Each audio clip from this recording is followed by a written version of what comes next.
The story of wild horses in the United States is one of disappearance, return, and endurance. Horses first evolved in North America millions of years ago.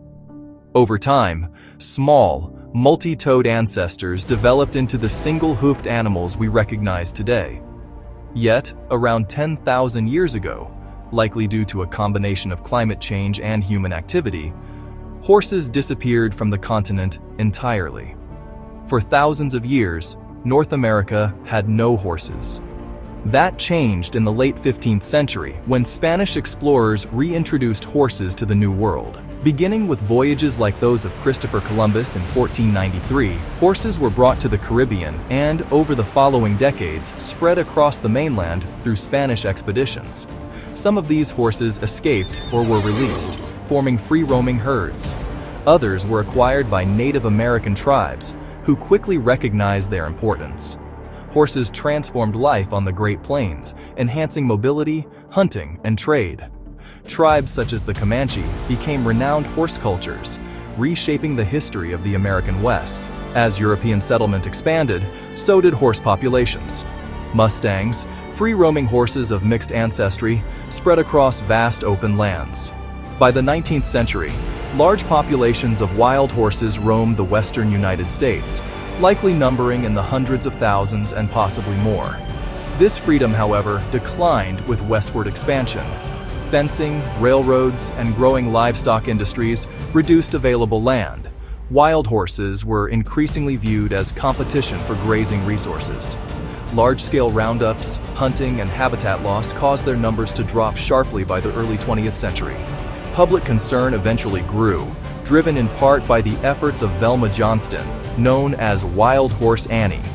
She brought national attention to the inhumane treatment of wild horses and helped inspire a movement for their protection. In 1971, that movement led to the passage of the Wild Free-Roaming Horses and Burros Act.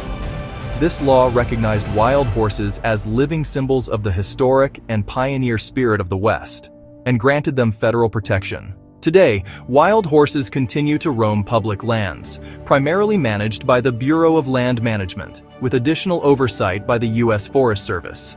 The presence of these horses remains both iconic and complex. Many view them as an essential part of American heritage, while others focus on the challenge of maintaining population levels in balance with available rangeland resources. The story of wild horses in America is still unfolding, a balance between preservation and stewardship.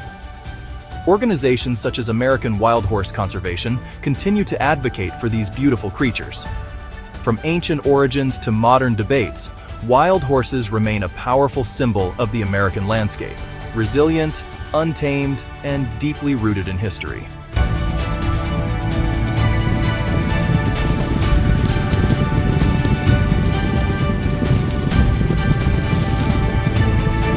This channel is brought to you by royalpetbox.com.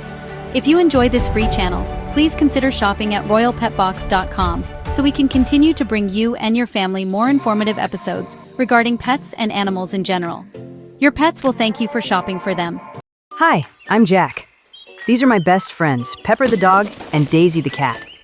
I wanted to get my cat, Daisy, a special gift that will reward her for being the best cat ever. And guess what? The Royal Pet Box gift set arrived today, and I'm very excited to give it to her.